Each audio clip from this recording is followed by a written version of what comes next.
Hello, ladies and gentlemen. I want to welcome you to the presentation from Dr. Raul Abril. He's an officer at the European Commission since 2013, and he's also a research fellow at the University of Leuven Public Governance Institute.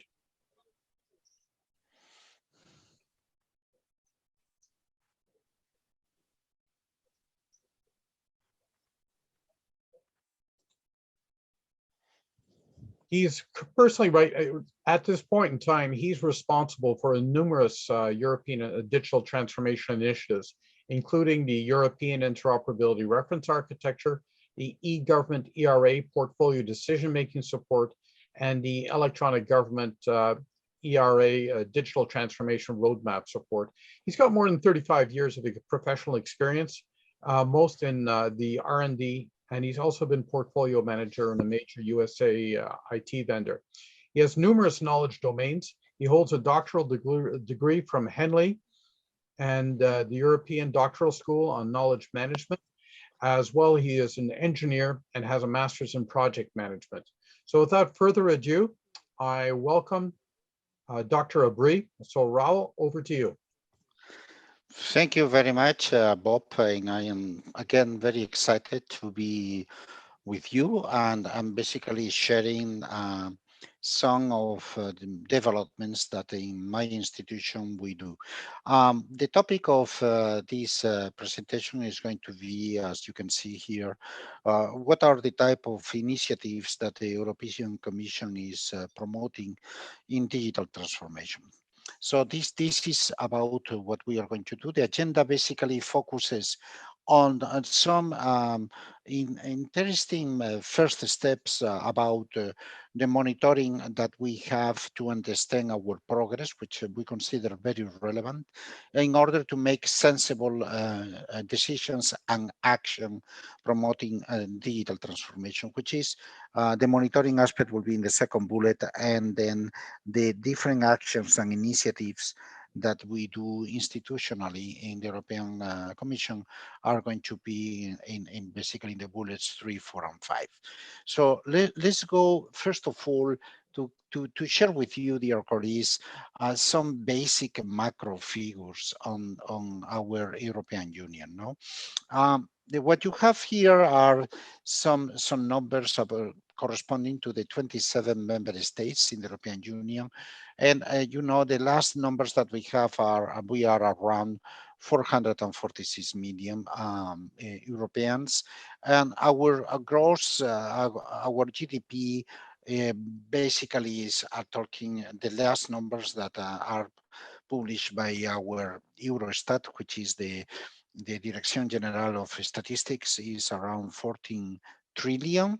The GDP per inhabitant is pretty high, is 38,000 per inhabitant. And now there are some numbers that may have changed very recently due to the crisis of the unfortunate war in Ukraine, and also the inflation. But in any case, the latest that I am sharing with you, annual growth is 5.2. Probably this will be a little bit lower now with the war in Ukraine. The inflation rate, I can almost guarantee that is a little bit higher. I mean, the latest that I got was 7.5%, and the unemployment rate was 6.8. So I do not expect too much variation on this metric. And then the debt as a percentage of the GDP is around 90%. So let's keep that in mind, because at the end of the day, digital transformation needs to be funded, correct? Fundings means coming from taxpayers, and then well, we need to consider all those basic figures. So let's first of all address an important aspect, which is what do we do in terms of understanding or using as a compass in order to identify what are the actions that should be done from the European perspective, okay, from the European Commission, which is the executive arm of the European Union. And for that, we have basically two pillars. One is the European Interoperability Framework, and the other is an observatory. And then I have some slides here, if those are links, are active links, and then I am going to try to share those links, and basically I'm going to share here. I hope I am sharing now. Just a second, let me be sure that I am sharing. I am sharing let me share this other, just a second, sharing. I'll divide the screen, and then the screen one. Okay, I am going to share screen two. Block. No, screen two. Okay. So what I'm going to share here is, in essence, the wait a minute, I am not sharing what I want.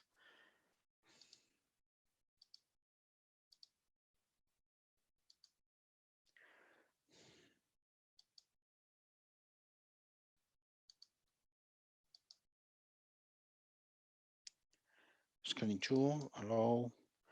Okay, I am hopefully sharing now the two types of links where you have in the European Interoperability Framework all the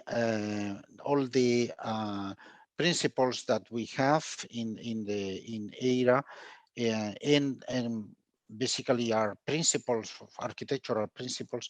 And then we, in the National Observatory, what we have is what is the situation that we have in terms of for each member state. Okay, so I am going to just a second. I am experiencing some difficulties with the sharing, and then I want to select with our digital transformation, digital PowerPoint.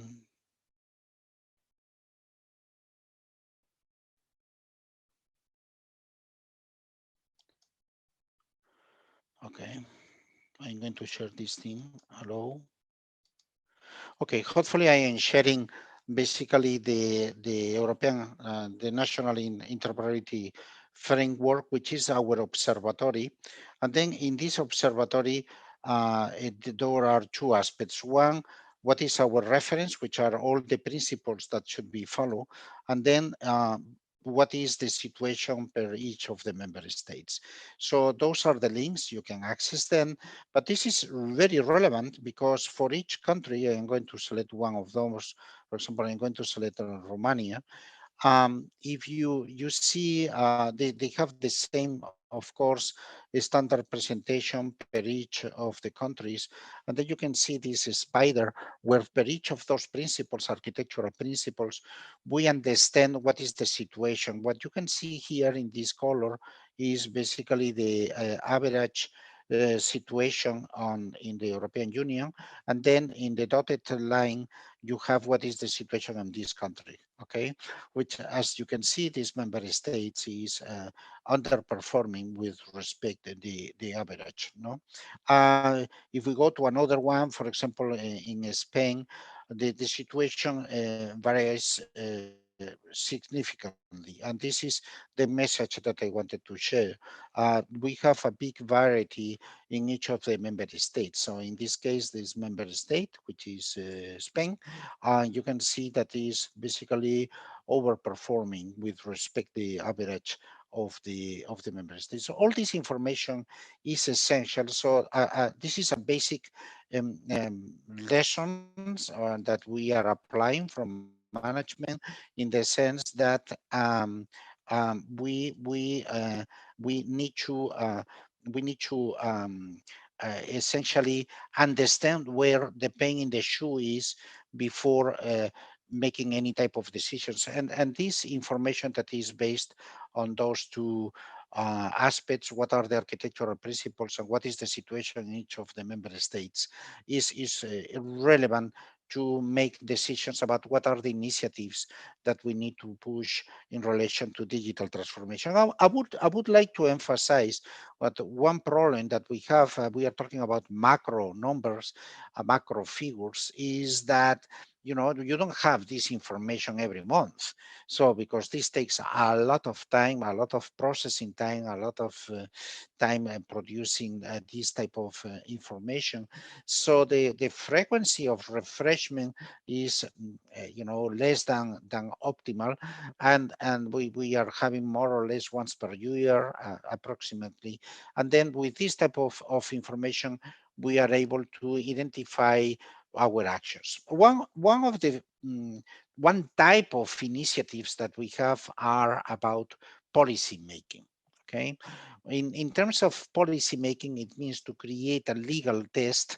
I am very proudly I would say sharing with you that we are very close to launch, and this should be done approved by our institutions, the Concilium, which is a kind of Senate, is the high camera in the European Union, and our low chamber, which is the Parliament. It should be approved an European Union Interoperability Act. And what are the relevant aspects here? Well, I will share with you some key things, because this presentation is in essence pretty different than the ones that I have delivered in previous editions of this conference. This is a pretty institutional presentation, but some aspects that I find relevant is, number one, in this legal act, which is about interoperability in the European Union in digital public services, the member state CIOs are going to constitute a kind of governing board. Okay, and then this governing board is going to decide on joint projects related to digital transformation. Another important aspect, so this is going to be I would say, goes with the trend of share governance. Okay, and it makes sense in a type of organization like the European Union, where we are not still a federation in the strict sense of the word, but basically more as a confederation. Okay, and then using analog political terms of organizational structure.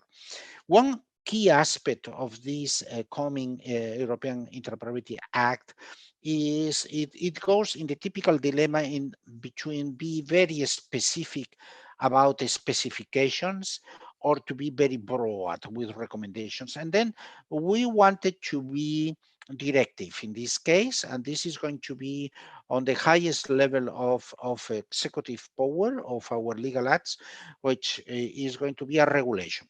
And this means that is going to be of mandatory implementation.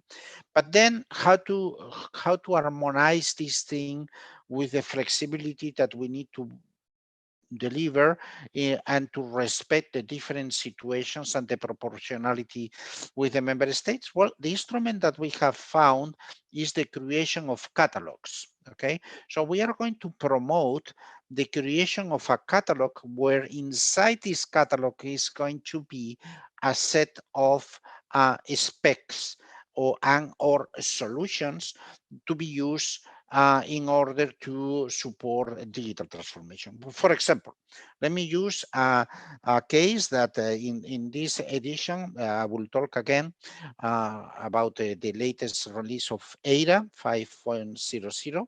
Well, EIRA, that I have been also presenting in past editions, EIRA is an specification. on how to basically different use cases, but one of the use cases is how to design a digital public service. Okay, this is a specification. So the EIRA specification will be in this catalog. And then basically what the regulation says is that it is expected that to implement a digital public service, you are using the specifications and solutions that are available in the catalog. Okay, so indeed, again, and with all the caveats, this has to be approved and by our representatives. So this means that not necessarily this is going to be exactly as I say, because this is why we are in a democracy. So it means that our legal representatives will, and democratic representatives will decide what is the end basically text of this legal act. So, but what I am anticipating here is what we are proposing. And when I say we, is really we, because we have been contributing to this legal test. And then finally, I would like also to highlight this other aspect, and is a strong message and guidance in order to produce digitally ready or digitally enabling policymaking. By that, it means providing support in this legal act that the different governments in the member states, but also other type of authorities that are producing policies, like regional governments, even municipalities, what is expected that they should do in order to produce a legal test that is machine processable. Okay. So those are, in essence, the initiatives that we have in relation to the policy making initiatives. And then we move to another category of initiatives which are related to programs. So it means that when we are talking about a program, is the classical concept of program management from a government perspective, in the sense that they have a budget, they have a set of objectives, they have an start, but they have also an end. So the first program that I want to comment is the Digital Europe program, which is pretty new. It has well, I would say 1 year. And then what are some of the highlights of this the Digital Europe program? The first one is a strong emphasis enabling us access in the European Union to specific specifications and or solutions, either on semantic or on assessment on where we are or where you are in terms of digital public services and in terms of architecture. And then I am putting here some example. So those are very specific sets of specifications and or solutions that expectedly will be in the catalog that I have commented before. Okay. And then also the digital program has another type of actions which are pretty new. Never before we afforded this type of initiative, which is what we call GovTech incubator. And I'm going to explain a little bit about those things. First of all, about the objectives. The Digital European Program is, as I commented, is a funding program for the period until 2027 with this budget. And then we have 5 type of big pillars or objectives. One is about we consider that we need to support digital transformation. Is required also that we understand and we invest money in supercomputing, in artificial intelligence, which is objective number 2.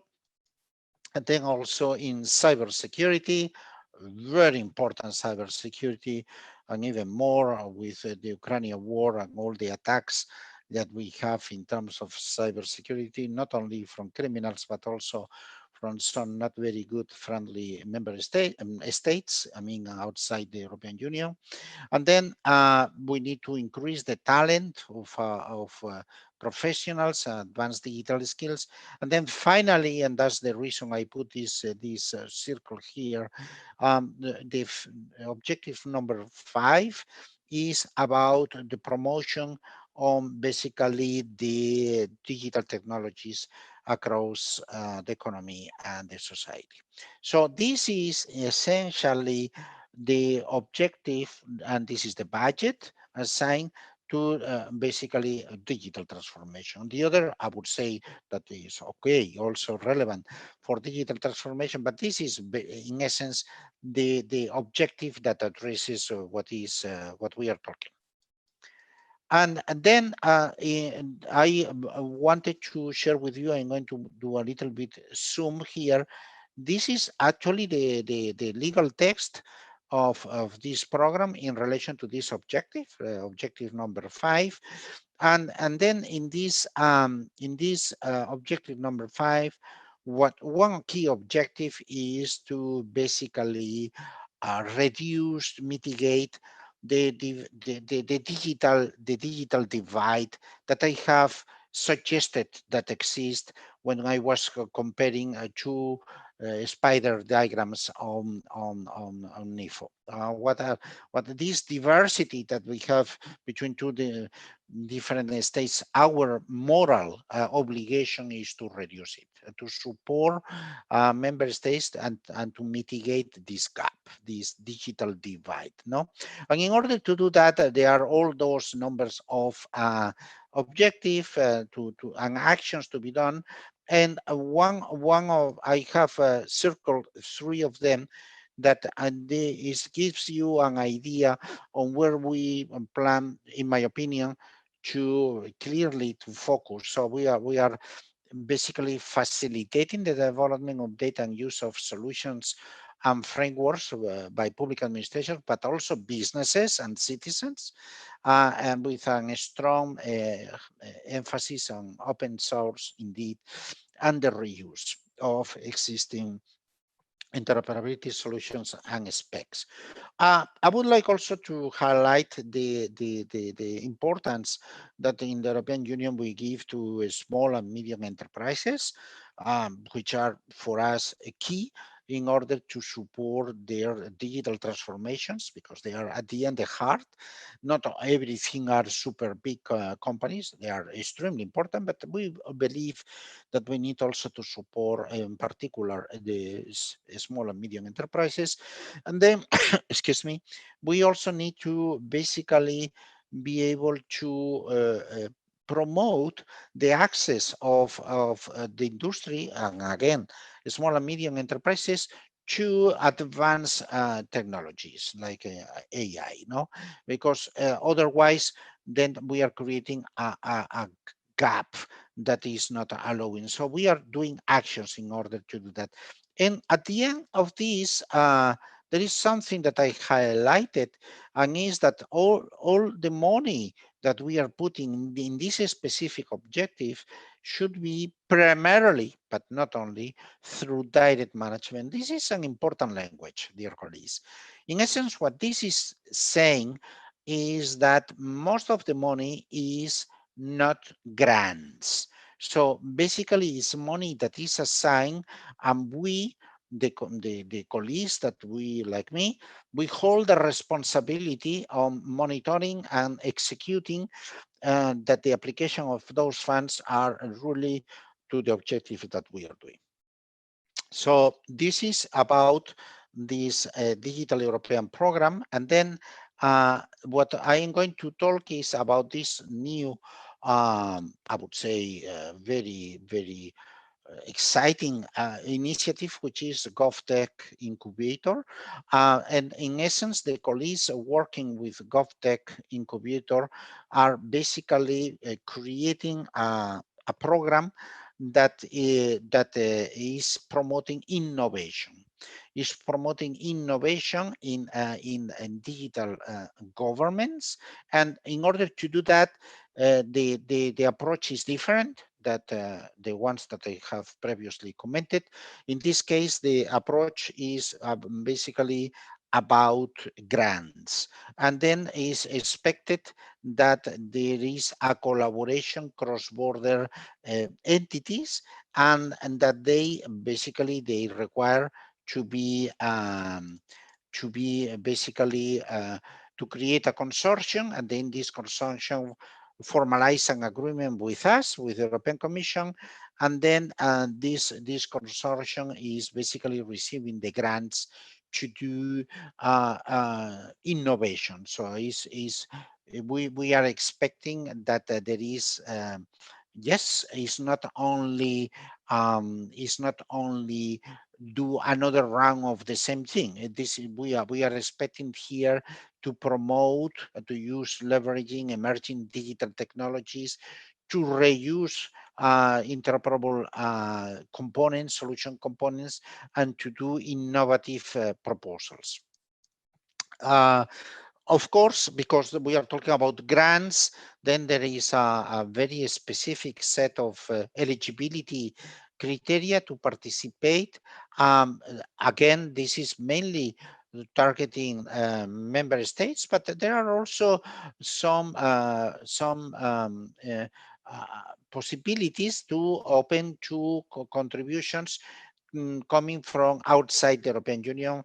But I would say not to basically distort the meaning or the spirit, that this is very limited and pretty well defined. Who could be a non-European Union country who could participate, and this is pretty well defined. Okay. Um, and then what are what is the governance? What are going to be the beneficiaries doing and of the grants, and what are some of requirements of the composition? There are not many, so it's not a heavy set of requirements that it constitutes a barrier. And so far we have done the first call, and according to the colleagues, I talked to them, and they are happy on what is how this thing is developing. And then I have for you in this presentation two slides that I would say that they could be considered as just sharing with you that we have produced two types of reports. One is called GovTech Practices in the European Union, which is freely accessible in this URL. You can download it, and is really good, in my modest opinion, document talking about what is, how do we see in the European Union GovTech practices, okay, and they are pretty well created. This is done by our GRC.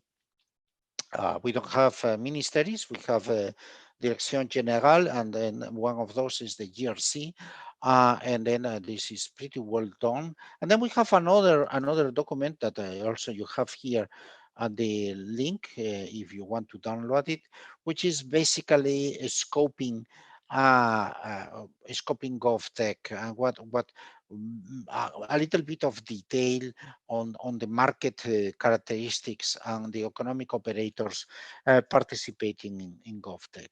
Okay, how to do that? No, I wanted to share those two because I found that if you do Google about GovTech, you find some information, but not necessarily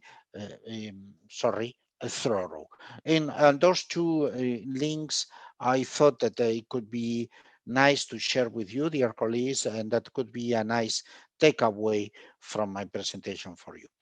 Okay, so with that, with the Digital European Program and the GovTech, we have basically talk about the Digital European Program.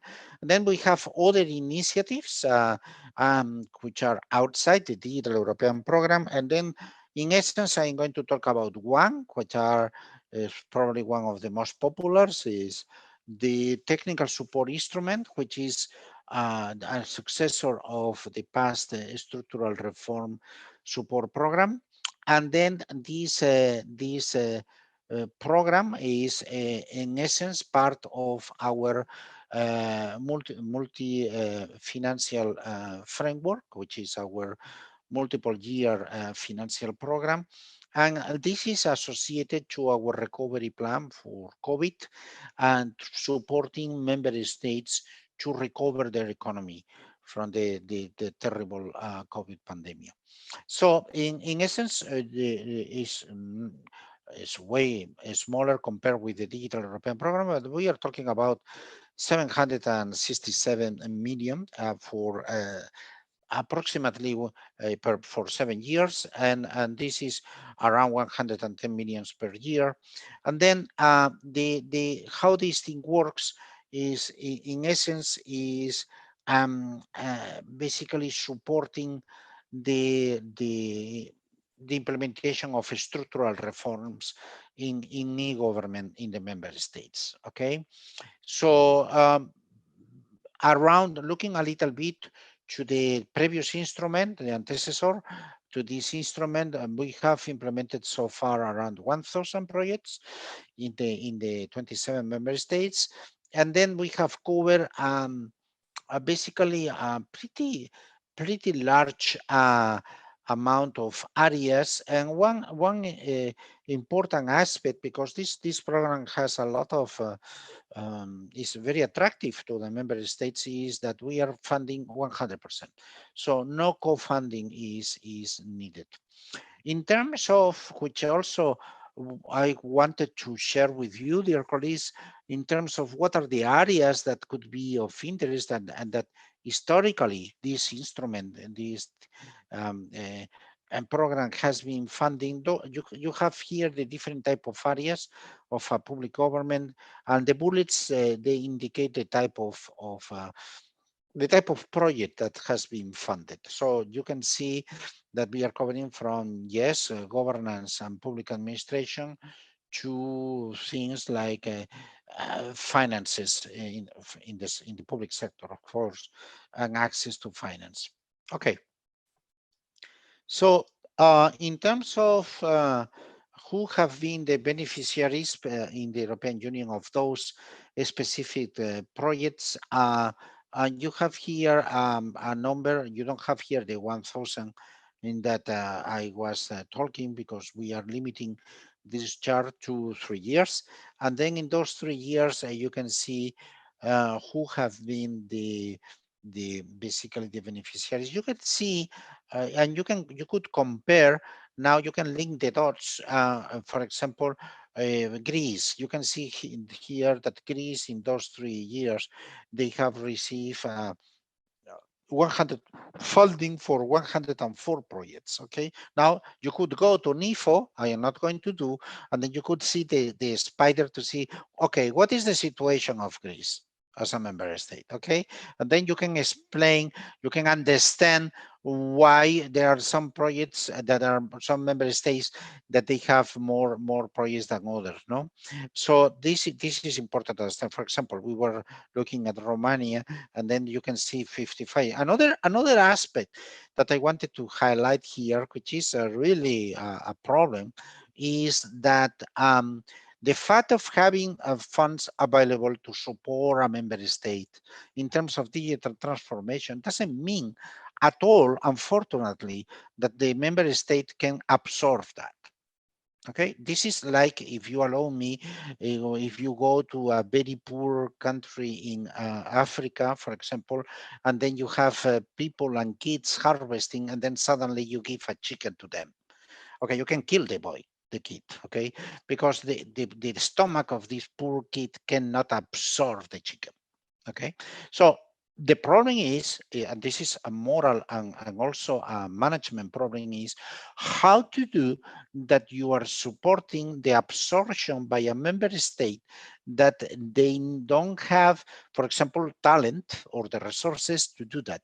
Okay, this type of programs helps in doing that, because when you don't have the resources to do that, we pay basically to increase the knowledge of this member state in order to be able to mitigate this digital divide. Okay, so one key aspect, as you can imagine, is that we receive a lot of calls, a lot of requests for funding. So a criteria, the assessment criteria, it is important. So I am going to share with you two sides of the same coin. And one aspect is when we receive the requests from the governments, the public administrations for funding, we need here to be very thorough and doing what is to assess those requests. And then, of course, we need to understand what are the priorities and then make a decision, because as you can, of course, imagine, we have more requests than available funding. Okay, so this is an essential part of this type of program, the assessment. But the other is to, and I couldn't resist the temptation to introduce this slide because I am an interested party on that, and is the application has to be well justified, correct? So, and this is a common problem, no matter that you are asking for funds for the from the European Union, but also if you are in your own government, if you want to justify an investment in digital transformation, or if you want, even if you allow me, in a private industry, this is a common practice, correct? You really need to justify what are the resources and why you need that. So in this case, we have a use case, which is this use case. And is one of the use cases very well supported by one of the solutions that we have, and I am the responsible for this, which is the eGovERA support tool, which is supporting in essence how to request for funds, and it helps member states and anyone that they want to use, in essence, in the identification of the problem, in propose the potential solution to be, and then what in enabling to the identification of the costs, or what are the costs. And what you have in the right hand side is how this solution can help in this use case to the member states, and the bold is indicating what the tool can do. And then finally, and this is my final slide for you, is uh, I wanted to summarize, because again I was asked to provide some highlights, which I hopefully I just did, on how what are the initiatives that we do for the European Union from the European Commission institution in terms of digital transformation. And I wanted to summarize here some very few aspects that are, in our opinion, critical. And those are the 6 aspects that we wanted to to summarize, okay, as the last slide of my presentation. We consider that for digital transformation from a government perspective, you need to be good in e-governance, and you also need to basically focus on data governance and management, data governance and data management. We also focus in very specific regulation that we have in the European Union, which is the single digital gateway, which is basically harmonizing the user experience accessing a portal where you have digital public services. Then cities, not true that everything should be central governments or regional governments. Not true at all. I mean, citizens, what they have really close to them are the citizens are their cities. And so the to have to promote smart cities in the European Union is very important. Another aspect, and basically, is to take our own medicine in the public administrations, and then to start really applying the digital transformation to the policy making, process. So to invest in digital ready or digital enabling legislation. And finally, as I said, on talent, we believe, and this is our experience, that one barrier to the absorption and to mitigate the digital divide is talent. So we need to invest a lot in digital skills for the public sector. And that was my presentation, dear colleagues. Bob, Well, I just thank you finished. ever so much, Raul. I have two quick questions for you. First, do European Union states have chief data officers as well as CIOs? Excuse me, can you repeat? I couldn't hear your question.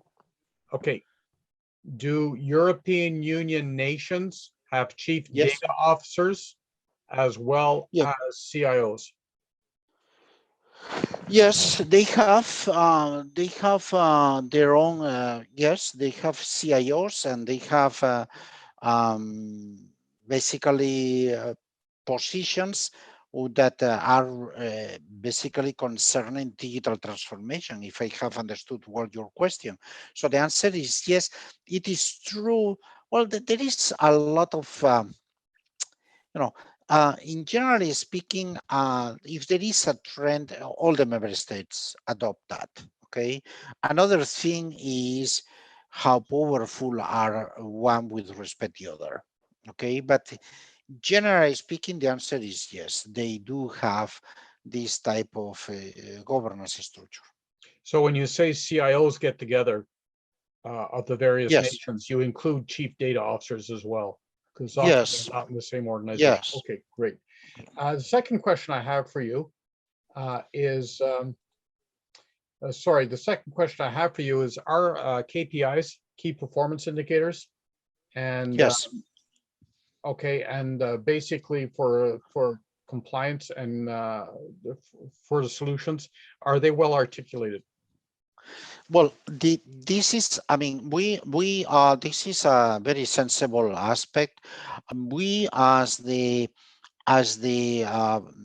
European Commission, we do not use them, key performance indicators, because there is a principle that is ruling all our entire structure in relation to the member states, which is the principle of subsidiarity, which in essence means that if something can be done at a lower level, should not be done at the higher level. Okay, put that simple in English. So this means that the principle of subsidiarity says to be as closest as possible to the citizen. Okay, so the key performance indicators are not we are not putting homework to the member states in terms of key performance indicators, because this will be against the law, basically. Now, Okay. it's up to the member states to create those key performance indicators in order to fulfill the expectations that they have from us. Okay, Bob? Okay, well, great. Well, thank you very much. It was a great presentation. I learned a great deal. I'm going to follow the documents on the websites and basically go through them. But anyways, thank you very much for your insights. They were greatly appreciated. And thank you again for taking the time to present to this conference. Thank you. It was my pleasure as always. Okay. Have a good conference. Thank you very much. You take care.